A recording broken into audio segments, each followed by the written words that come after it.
The Shangshu, or Book of Documents, formed the absolute bedrock of Chinese statecraft. For millennia, anyone who wanted to pass the imperial civil service exams or even debate the philosopher Mencius had to master it. For over 1,000 years, the imperial state and its scholars relied entirely on a specific canonical version of this text, containing exactly 58 chapters. This diagram represents those 58 canonical chapters.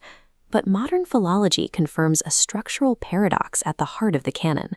Nearly half of this grid is actually a highly sophisticated 4th century forgery. Because of these massive later interpolations, we cannot read the book front to back as a standard chronological timeline. To understand it, we have to reverse engineer the text stratigraphically.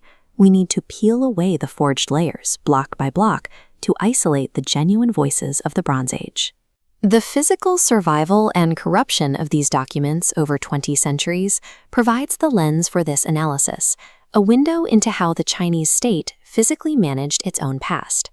We start our excavation in the early 4th century CE, following the chaotic Jin period. Decades of war and upheaval had scattered the imperial libraries, and much of the original classic was considered lost. Then a scholar named Mei Zhe stepped forward. He presented the emperor with a newly recovered version of the text, boasting a full 58 chapters. Mei Zhe claimed his version came with a lost ancient commentary authored by Kang Ongguo, a direct descendant of Confucius. He legitimized this antiquity using a script method called ligoding. Ligoding is a transcription technique that means fixed in chancery and ancient script. By morphing complex archaic seal script characters and locking them into the more modern squared chancery script, he created a visual veneer of deep age. This physical translation of the character morphology successfully masked the forgery's true origins from contemporary scholars. It took until the Qing dynasty, over a millennium later, for critical philologists like Yan Roquo and Hui Deng to break the illusion.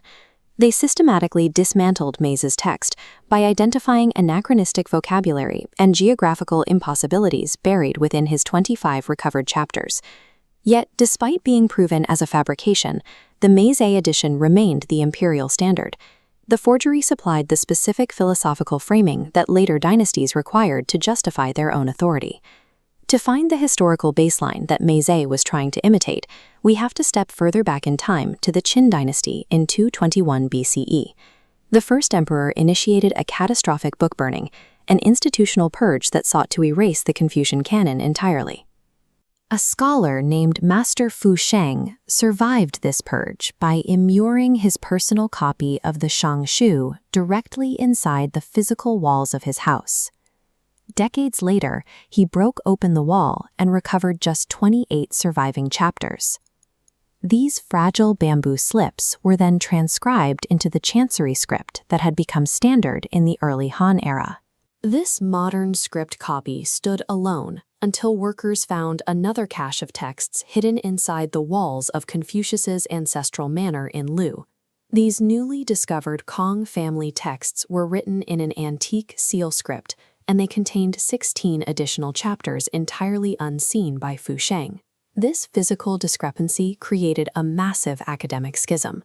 The timeline of Chinese scholarship split into parallel trees, the new text lineages based on Fu Sheng's chancery script versus the old text lineages based on the Kang family seal script. These two camps fought bitterly for centuries over which script represented the true canonical authority. The physical medium and the specific stroke morphology of a recovered document dictated competing schools of political philosophy and statecraft in Han China. If we strip away the Han academic lineages and later geographic additions like the Yugong chapter, we isolate the true ancient core. At this base stratum, the text is not a narrative history book. It is a raw repository of direct royal rhetoric from the Shang and Western Zhou dynasties. This diagram shows how the text categorizes this rhetoric into 6 distinct typologies: canons, councils, instructions, announcements, charges, and speeches. To see how this functions, look at the Shi category, specifically the speech at Mu. King Wu delivered this address in 1046 BCE, right before the decisive battle that overthrew the Shang dynasty. The rhetoric is entirely martial. King Wu grounds the event using precise astrological time notation, specifically the cyclical signs Jiazi. Jiazi is the first combination in the traditional 60-term Chinese calendar cycle, functioning here as a precise date stamp for the attack.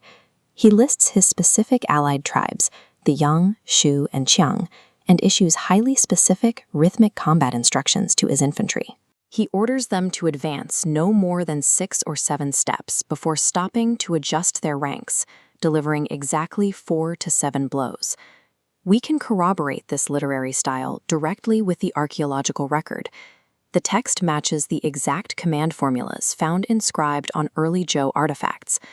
This core stratum represents the literal, functional command language of a Bronze Age state at war. Now that we have reached the bedrock, we can systematically build the text back up to its final imperial form. We start with the Zhou bronze core, layering Han Dynasty bamboo slips. Next, we add the 4th century Meizei forgeries to fill gaps left by Qin fires. Finally, dense Tang and Song commentaries wrap the entire structure, permanently locking the canon into place. These forged chapters provide a distinct archaeological value. The Meizei forgeries and Han academic disputes act as precise data points. They map exactly what later dynasties needed the ancient sage kings to have said to justify their own rule. By reverse engineering the Shangshu, we don't just read the words of the ancients, we observe the precise 2,000-year mechanism by which a civilization constructs, defends, and transmits its own foundational memory.